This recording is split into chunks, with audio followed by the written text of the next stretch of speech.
What's up, y'all? Welcome to your daughter's channel. I am Matthew Daughter, also Maddie Matt. To some of you who know me very, very well, or if we're really close, you call me Maddie. That's two T's with a Y. No, two T's and an IE. No, Maddie, M-A-T-T-Y. And I'm a poet and I'm a producer, born and raised from New Orleans, Louisiana. This is where you're going to be able to see all of the stuff that I work on. So I am a poet and I'm a producer, as I said before. And I've been doing production work the past 6-7 years on lots of scales, from content to events. And I've done work, guys, with Money Long, who was Priscilla Renee a long time ago, but Money Long. I've done work with everybody from like Money Long to like Google and Apple TV Plus. So my knowledge in the production world is very, very various and very, very vast, and I make lots of content. I'm also the host of the Brave Boy Diaries, which is my podcast and brave space for Black men to honestly just deconstruct and talk about what it is to be a Black man. So check that out. You can also follow that channel, which is linked down below. And yeah, that's what we do. And you can also tap into my poetry. I will link that in the description box below as well, and you can just read all the poems that I've gotten published over the years, and also you can also check out some of the work that I've made into cinematic poems on my YouTube channel. Check those out too, and let me know what you think. Please comment and like those as well. All right, thanks for being here. So excited. Y'all gonna learn I make sounds and talking song lyrics. Today, as you've seen us turn off Mariah, it's Mariah season. it's time. Okay, today is our first video, and I want to do something a little different. So I used to have this thing on my blog a long time ago called Situationships. I'm bringing those back. But today's a situationship where we're going to talk about finding your voice and finding yourself. I'm going to talk about that through my coming out story, my coming out process. And the homosexuals. I think this is a story where you're a person who's in the process of questioning your sexuality or figuring things out or just being explorative or just getting more in tune with yourself. I think this is a story that can just help people. Seeing somebody who's on the other side of that process, I think it's always interesting and helpful to see what people have gone through. I also think too, being the host of the Brave Boy Diaries, my podcast is not just a safe space, but it's a brave one. And we really want people to come in and have honest conversations and tackle all of the things Blackness and masculinity, so we can just dissect those and tell a different story. I think through telling my story today in a way that I never told before, it will also shed some light into my perspective as to why I felt the need to make that space possible. So here we are. La story. I'm going to preface by saying it's a little dramatic. Most things in my life can be a movie. Drama. But no, I think out of all of it, I said earlier, it helped me find my voice. And I really do think that walking in my truth and coming into who I actually am as a person has really helped me do a lot more for myself and people along the way than being the closed, closeted person I used to be. So with that, we're gonna start by talking about, honestly, my childhood. Are we gonna talk about my childhood? As I look at little Mariah. My childhood, picture this. It was June 26th, 2018. I was born. We're gonna get to that, okay? Because that's the day I came out to my family. But I want to preface my whole entire story by saying I saw two things that were written online recently.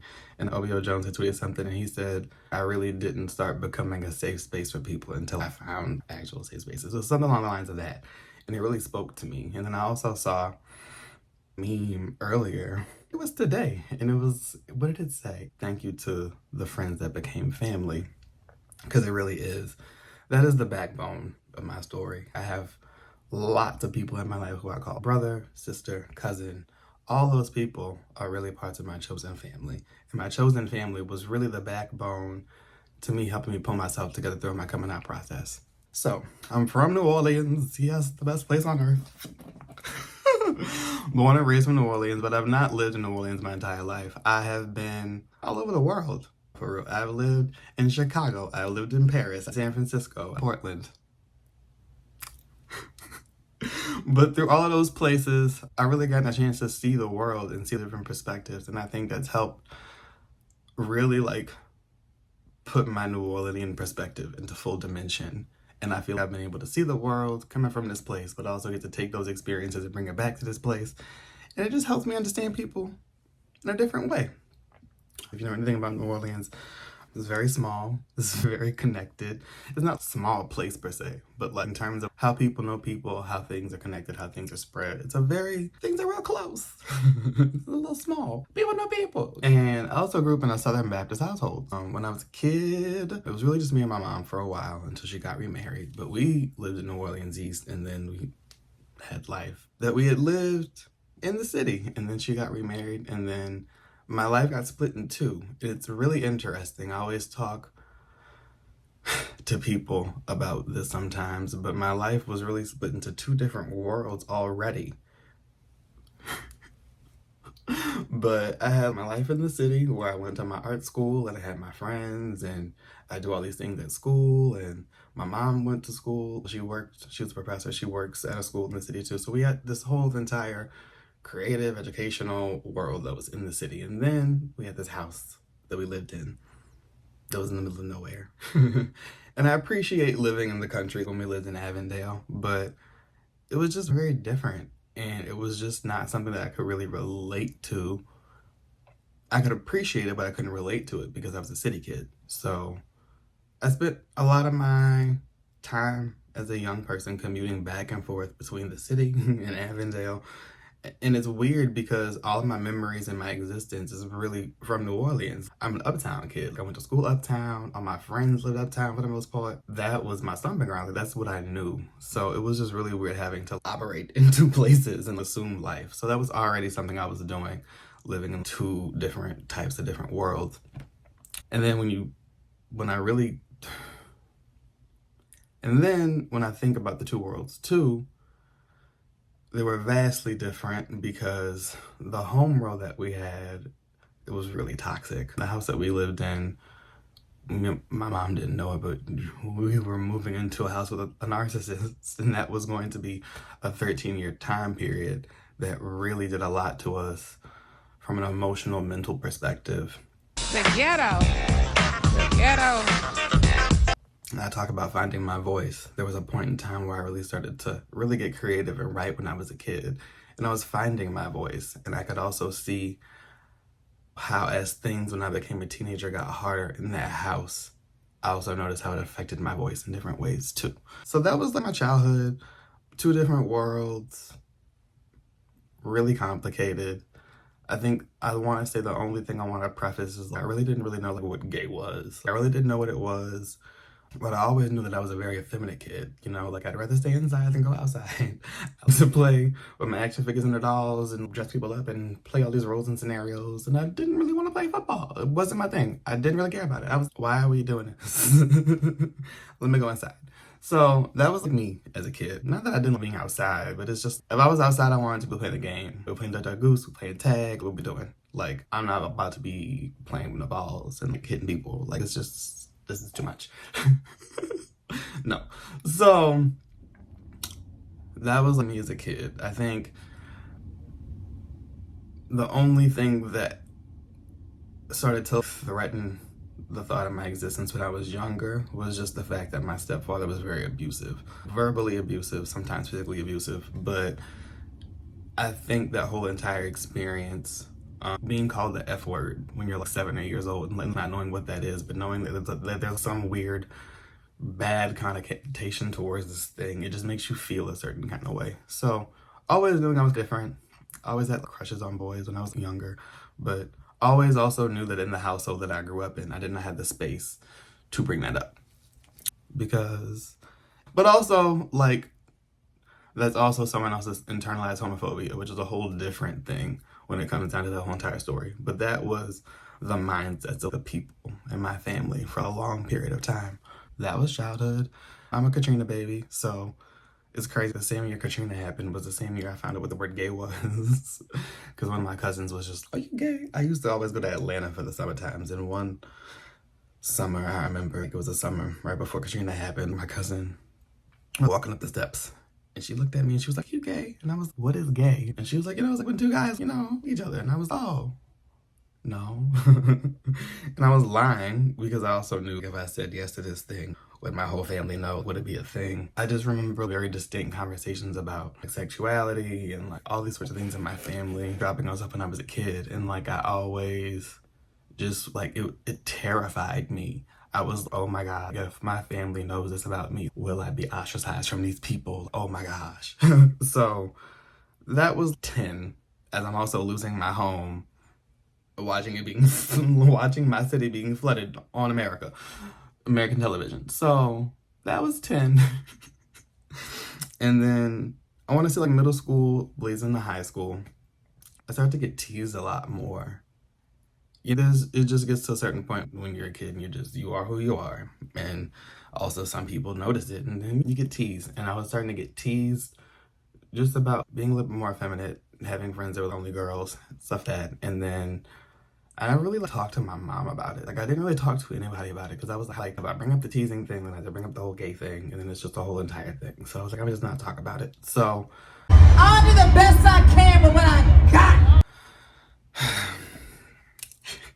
One of my worlds, the creative, fun, free world, became clouded by teasing, and then I go to my other world, which was just toxic. So I was, damn, what am I going to do? And I felt suffocated. And I really just dove into school and I got really good grades. I started being more involved with stuff. When I got into high school, I was always doing something at school, whether it was sports, whether it was creative writing, whether it was I was always a student government. I was always doing something and I was always trying to make sure that I excelled in something because I did not feel like I could excel in the house that I was living in. So I was at least let me try to create a reality and existence for myself that allows me to just excel and be a boss-ass bitch. That happened, also became a bitch in the process because you start putting up all these walls and layers and you're just trying to protect yourself from all these people. And I wasn't just protecting myself from the bullies at school, but I was also protecting myself from the crazy people that I live with at my house. So there were just several barriers and guards and walls up for such a long time. And by the grace of God, I started to make friends in high school, and those friends really became family. Because I was rigid, y'all. This bubbly, fun person y'all see, I was an asshole. And I was an asshole because I was hurting so much, and I didn't have the words to articulate why I was hurting. And I think oftentimes when we go through stuff and you don't have the words to really talk about what you're going through, you just start to emit emotions. And sometimes you're emitting emotions when you're younger, but you don't have the words to express, I feel like this. And then when I really think about how I really grew up in a house where I never really got to openly express, I feel like this, it just caused me to go into this ball where I didn't say anything for a very long time. So high school, I started living life. High school was fun. I went to a school that was, y'all remember Mean Girls? The school of Mean Girls, and then the school of Euphoria. If you put them two schools together, that was the school I went to, quite literally. I shit you not, it was wild. And I just started having more feelings and I have more thoughts. And also hiding all these things from all these people who were teasing me. So I'm just, you know what? I'm gonna just do the thing where I just date a girl. So I did that for a while. Lied to myself, lied to the poor girl. Jesus Christ. It's getting weird. And towards the tail end of high school, going into college, it just got to a point where I was like, I don't know if I can do this anymore. Before I even became a sophomore in college, I was no longer with that girl. And also around that time too, I started to become romantically involved with a man. And I was like, oh, this is a thing. And I had all these feelings and this was my first real love, y'all. It was I had all these feelings. I was seeing this person between class. I would go to see this person and we would just have all this time together. But it was a whole entire secret. I didn't talk to nobody about it. I had this beautiful, blissful thing that makes me feel all these different kind of ways. And then I can't tell anybody about it. And it blows up into this whole entire thing. That whole entire relationship, child, was the one that I dealt with 4 years later. I'm not gonna talk about that. That's it, we're done. It helped me understand that I had lots of love to give and lots of feelings, and I was also putting it into situations and scenarios that weren't making me happy. College comes, I pledge. AFIA, yes, okay, '06. And I do it because, one, I noticed that in my life, I did not really have any positive, real connections with any black men in my life. I had a barber who I was really close to, Mr. Chills. I was really close to him. Like, he was like my daddy almost. And then I had a mentor that I met through him. But outside of that, like, I really did not have that many positive black male influences in my life. And I was just, I'm a positive black male influence. I was like, I feel like I should be around these people. And that's when I decided to join Alpha Phi Alpha Fraternity Incorporated. And honestly, like, it helped me also prove lots of things to myself about becoming a man. But ultimately, like, that whole entire experience gave me brothers and gave me people in my life to really also show me, oh, this is really the man you can be. Always appreciative for that experience.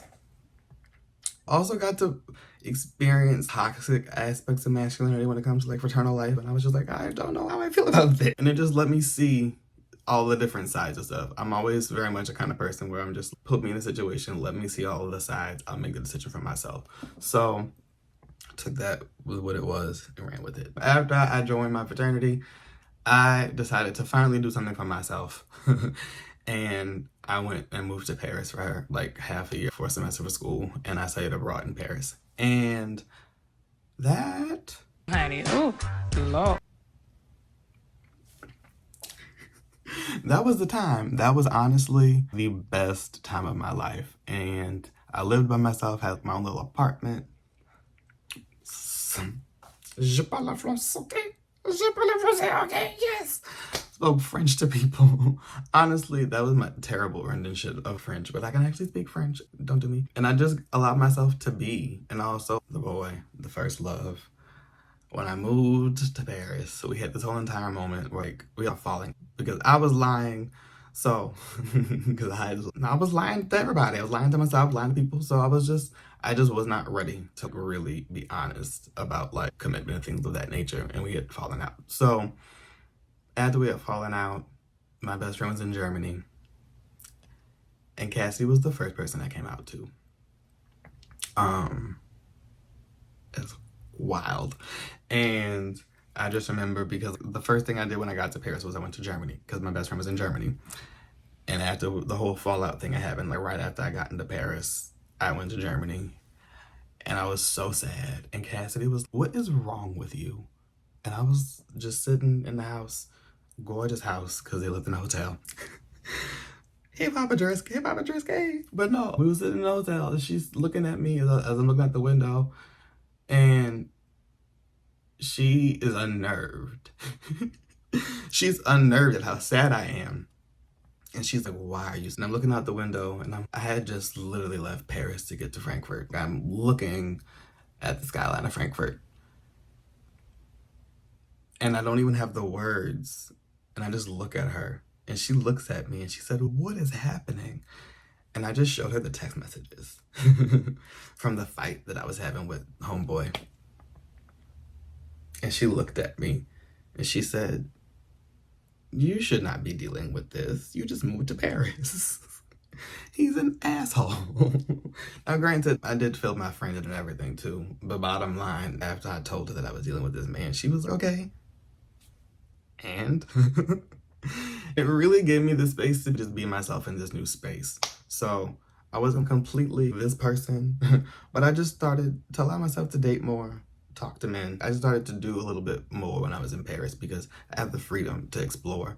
I didn't have people like hovering over me. It was the first time in my life that I got to really have my own space. I lived with my parents for such a long time through high school. Then my mom got divorced and then we moved and then I lived with my mom through college. So it was like Paris trip was really me taking my voice back and reclaiming time and space for myself.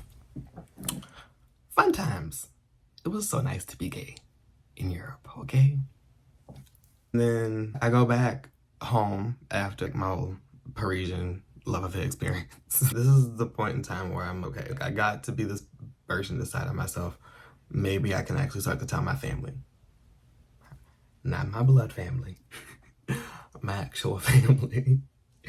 Family that I've been able to choose over the years. And that's what I started to do toward the tail end of college, actually. I started to come out to the people who I was really close to and became family with over those years. And it honestly was fine. I would tell people and they'd be okay. I tell some people and they'd be like, yeah, I knew this. First of all, that didn't help. Okay, look, I got this from my sister Sterling. This is, look, if you ever see me with this fan, I got this when I moved to Chicago. That's next in the story. Okay, but look, don't do that. Don't do that. Beyonce fell. Don't do that, okay? That's so invalidating to tell someone, like, oh yeah, we knew already. How? Please tell me, because if it really took me 20-something years to come to terms to be, oh, I can say this out loud and be okay with it, how you gonna tell me you knew? Okay.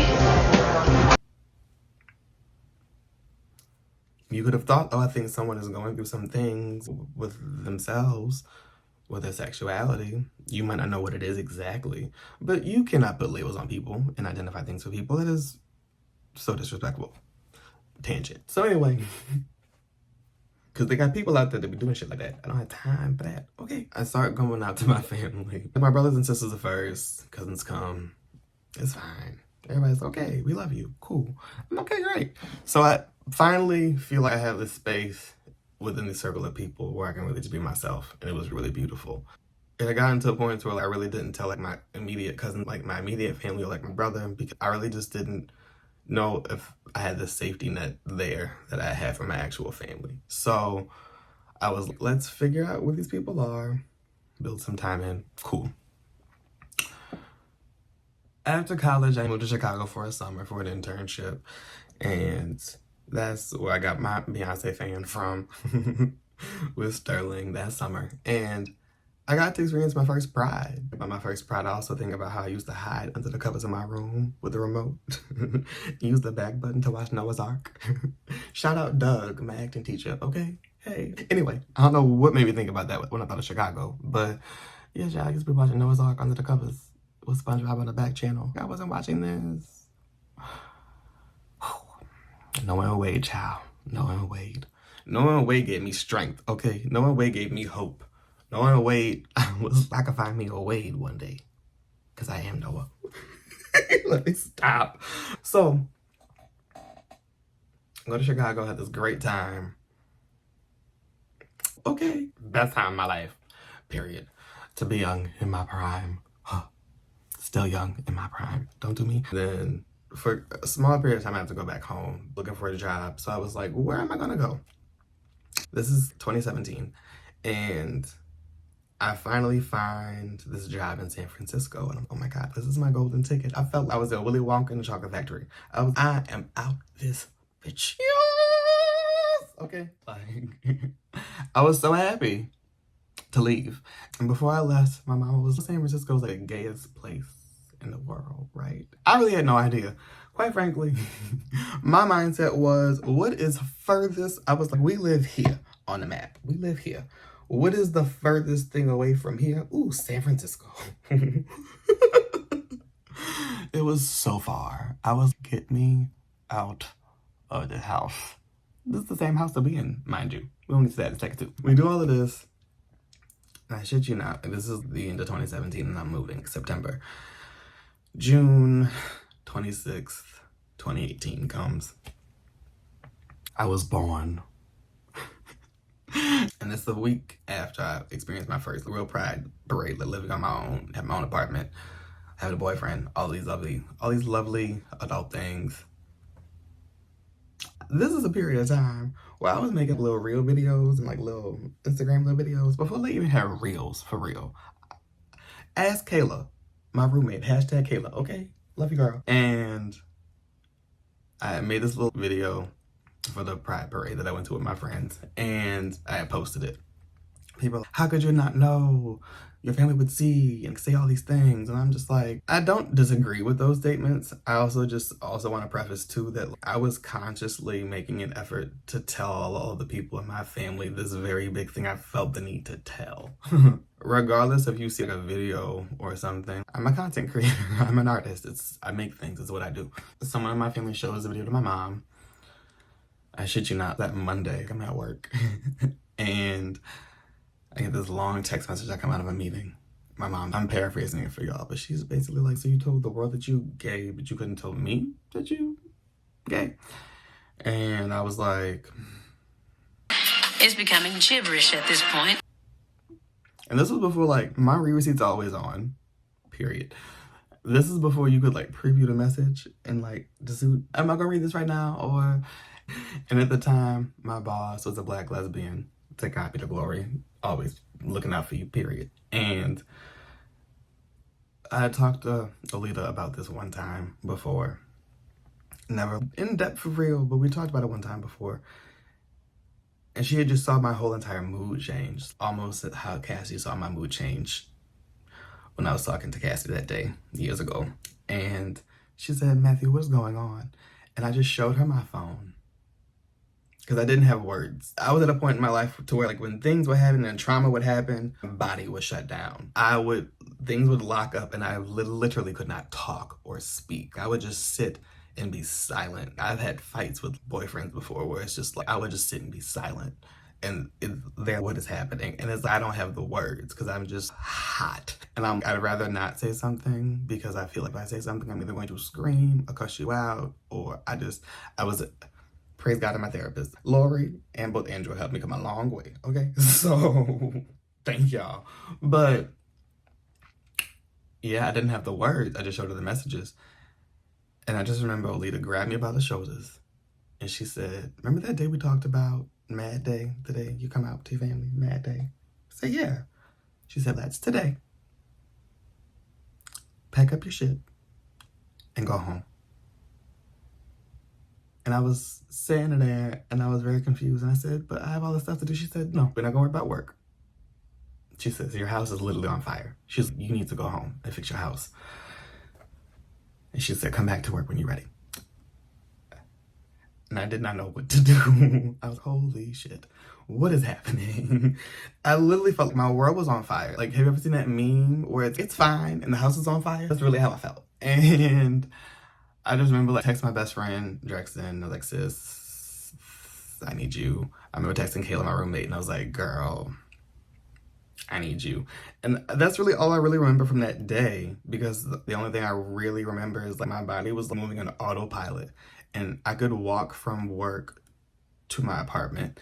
And I just remember getting to my apartment door. And when I put the key in, a voice in my head went off. And Jesus' spirit was, you either going to stop lying today, or you gonna keep lying for the rest of your life. What you gonna do? And I was like, Jesus. I was like, what? And I put the key in, I turned it, and then as I walked up my steps to my apartment, I'm so tired.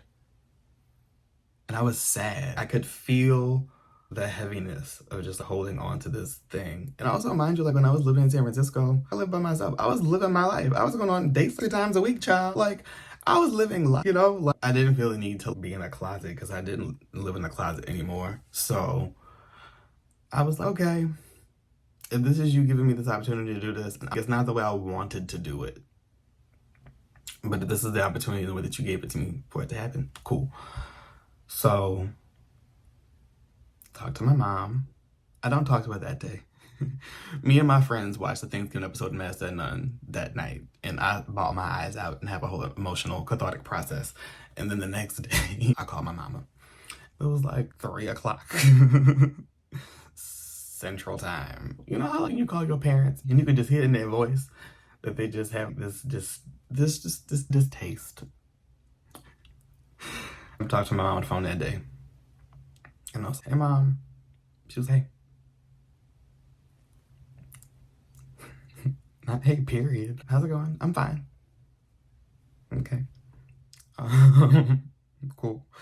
And then just rub my feet through my little rug in my living room. My Lord, this is a mess.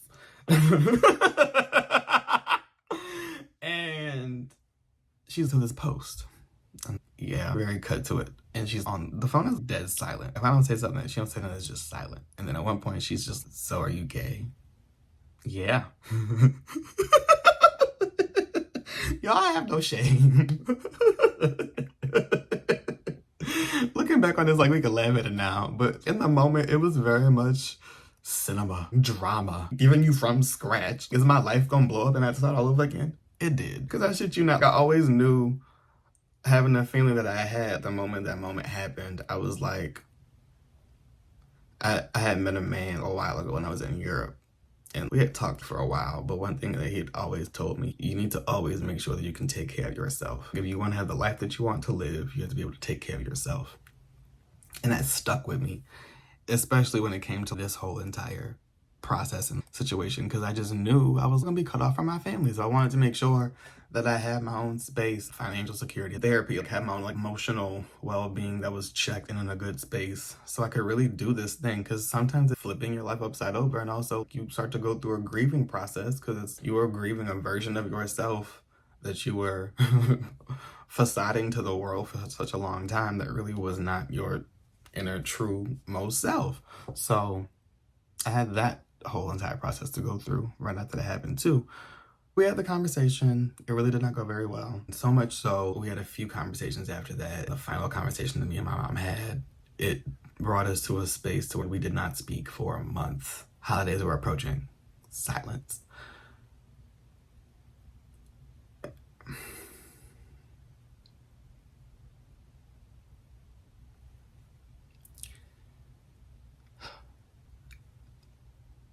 It was just a really difficult time. And then after that happened, my relationship fell apart. After that happened, I started spiraling financially because I did not feel I had people like to really go to. And I was just making really shit decisions. I'm still excelling in life. I'm never gonna drop the bag, but I was just a mess. And I was allowing myself to be myself and to grow into who I needed to be. But I was really suffering. And I really leaned into my family, my real chosen family, because they really were the people, and my chosen mothers, the mothers that I have in my life. I thank y'all tremendously because the space that I was in was just such a turbulent one. I really just felt like my whole entire existence wasn't because I knew who I was, you know what I mean? But it was just the shedding and the thought of like having to like rebuild after being ostracized by people just felt weird. Not so much, you know, like my cousins and my brother per se, but lots of the older people in my family. And those relationships that also just meant really big things to me because I'm a very big family person. So all this happens, and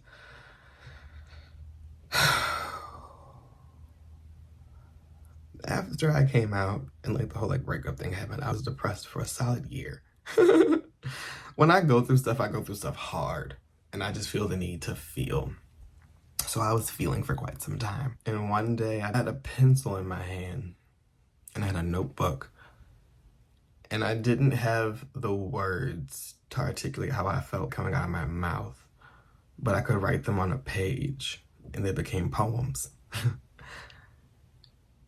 I was shook. So much so, like, I've been writing, y'all, since I was like 8 years old. Like, I've been writing for a long time.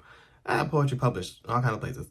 But the process to have to revise a poem, like when I was younger, when I was in high school, when I was going through all this stuff in the house that I lived in, I would have to churn through drafts. I would have to churn through 4, 5, 6 drafts of a poem sometimes to get a poem complete. I remember that first poem that I wrote, after all of that stuff happened, with the coming out, with the breakup, with the money, the very first poem that I wrote was done. I read over it again and I was like, no, this is finished. And I don't even have to revise this.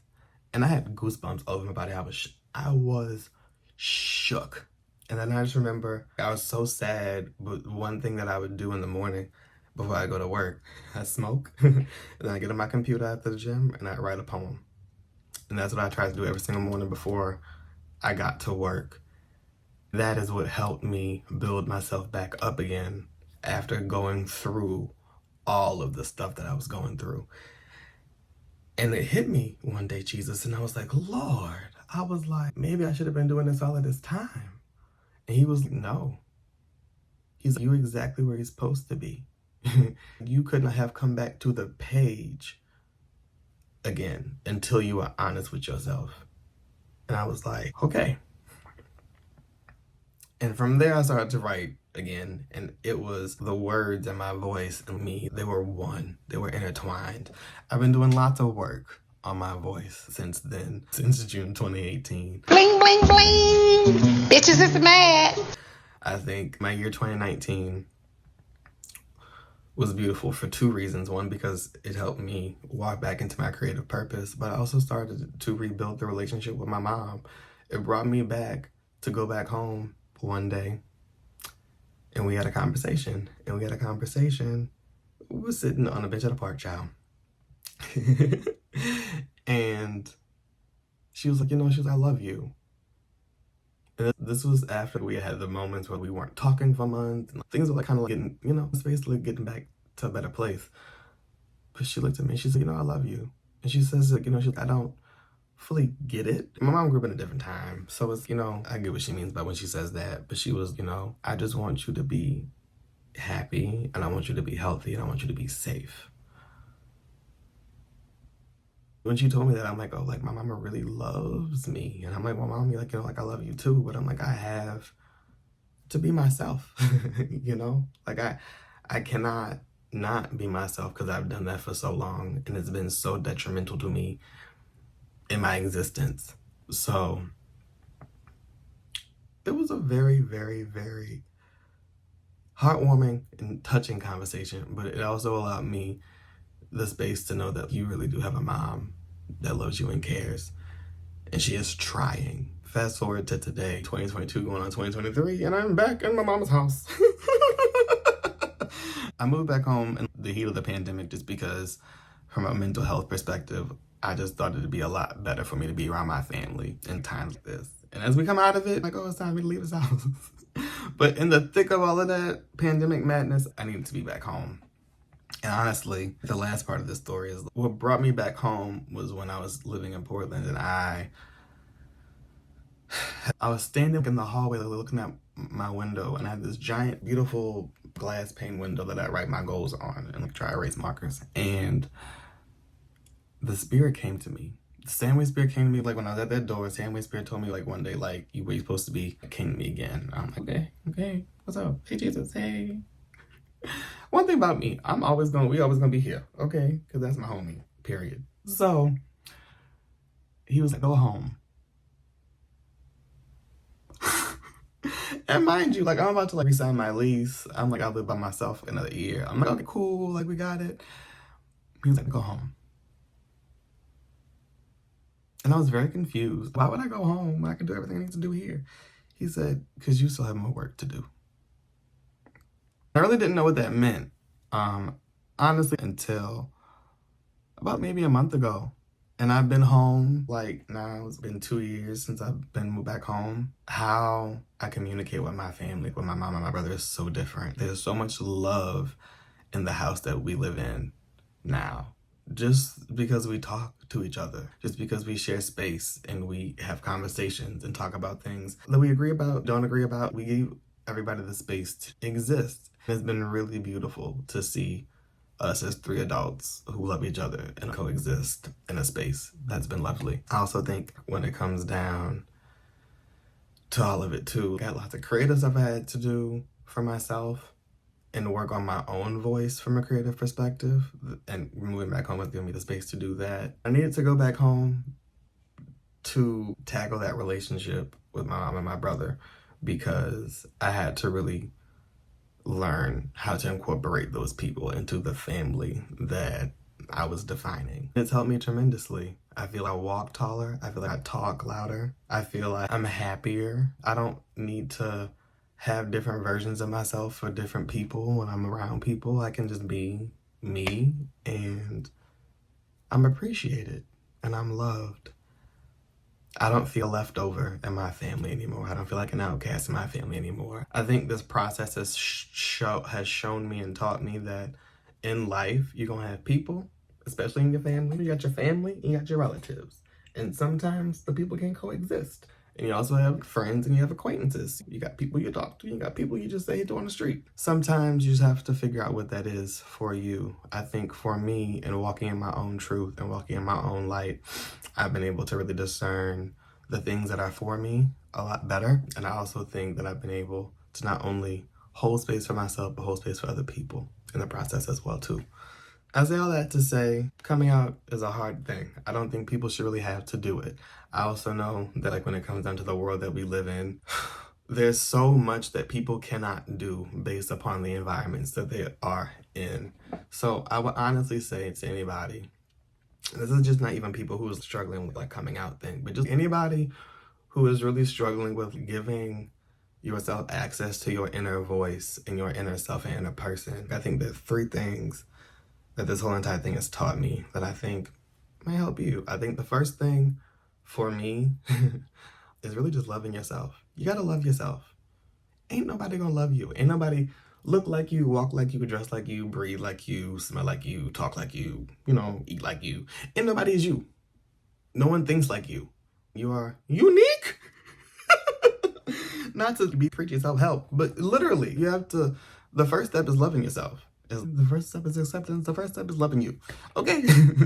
Love yourself. The second thing, allowing yourself to heal your inner child. I talked about writing for me and finding my voice. Words and poetry is how I express myself. I express myself through lots of other mediums too. But like if you really want to understand me, words is how you gonna get it. I think the more that I gave to myself creatively after I came to truth with myself, the more I got out of the whole gifts that I had when it comes to my words and writing.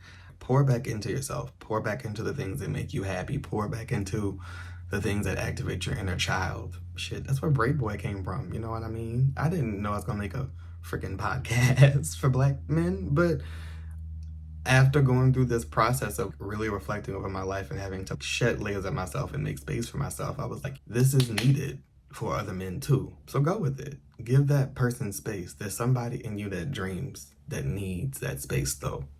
Give it to them. The last thing is to just mind your environment. You know what I mean? I think for me, it was like I always knew that the space was relevant, actual, factual. The space was needed. The space was the thing. Even from talking to homeboy that I met way back in Europe, and he was just like, you gotta be able to take care of yourself. You do. You have to be able to take care of yourself. Nobody's going to be able to do that for you. That's also a thing about space and environment. Make sure the people that you surround yourself with are people who love you and are accepting and open and genuine. Make sure that the space that you wake up in is one that you love to see and is inviting. It makes you feel grounded and free. Let you breathe. Make sure your routine and your environment, the places you go, are things that help you fill your cup in life. Doing those 3 things, I think, won't just help you come out. Because I don't think life's about coming out. But I really do think it'll help you find yourself, find your voice, and just walk a whole lot stronger in the name of love. So, yeah, that's all I got. That's the story. I don't think it was that dramatic. It was very much dramatic living in it.